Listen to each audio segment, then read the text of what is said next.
1 अरब साल पहले तक 24 घंटे नहीं बल्कि 19.5 घंटे का होता था एक दिन। वैज्ञानिकों ने अब सुलझाई इसके पीछे की 1 अरब साल पुरानी गुत्थी। जब तक नहीं बना था चंद्रमा, तब सूरज का पृथ्वी पर था ज्यादा असर। चंद्रमा नहीं होता तो पृथ्वी का एक दिन करीब 60 घंटे का होता। अभी आपका पूरा एक दिन करीब 24 घंटे का होता है, 12 घंटे रोशनी के और 12 घंटे अंधेरे के। लेकिन हमेशा ऐसा नहीं था।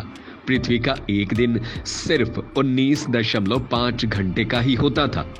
वैज्ञानिकों ने इस 1 अरब साल पुरानी गुत्थी को सुलझा लिया है। दरअसल पृथ्वी के दिन लंबे होते जा रहे हैं क्योंकि चंद्रमा धीरे धीरे हमसे दूर जा रहा है। लेकिन एक समय ऐसा भी था जब दिनों की इस बढ़ती हुई लंबाई पर विराम लग गया था।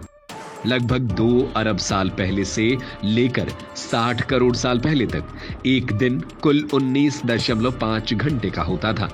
यह खुलासा किया है कनाडा के टोरंटो यूनिवर्सिटी के एस्ट्रोफिजिसिस्ट हॉनबो वू और नॉर्मन मूरे ने। दोनों वैज्ञानिकों ने बताया कि जब तक चंद्रमा नहीं आया था तब सूरज का पृथ्वी पर असर ज्यादा था।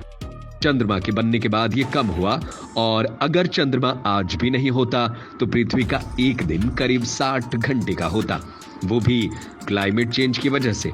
चलिए पहले चांद की तरफ चलते हैं और इससे जुड़ी वजह को पहले समझते हैं।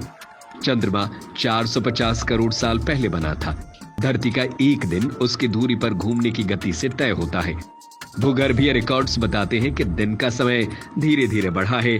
ऐसा इसलिए हुआ है क्योंकि चंद्रमा हर साल 3.78 सेंटीमीटर खिसक रहा है। चंद्रमा की ग्रेविटी की वजह से धरती के सभी समुद्रों का बहाव तय होता है।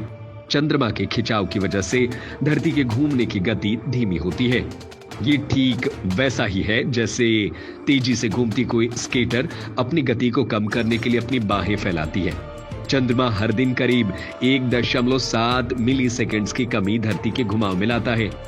लेकिन सिर्फ पानी ही इकलौता तरल पदार्थ नहीं है जो ये असर धरती के लिए पैदा करता है। गैस भी तरल है, धरती पर बहुत ज्यादा है। सूरज की रोशनी की वजह से वायुमंडल में खिंचाव पैदा होता है। ये ठीक वैसा ही है जैसा समुद्र में पैदा होता है। इससे धरती के घूमने की गति को बढ़ावा मिलता है, जबकि चंद्रमा के खिंचाव की वजह से धरती का घूमना धीमा हो जाता है। इसी वजह से धरती के घूमने की गति का संतुलन बना रहता है। लेकिन चांद का खिंचाव ज्यादा ताकतवर है। चांद के ताकतवर खिंचाव की वजह से धरती के घूमने की गति धीमी होती है। भविष्य में अगर सूरज या चंद्रमा में से किसी का भी खिंचाव बढ़ेगा तो धरती के घूमने की गति तेज या बेहद धीमी हो सकती है। यह स्टडी हाल ही में साइंस एडवांसेस में प्रकाशित हुई है।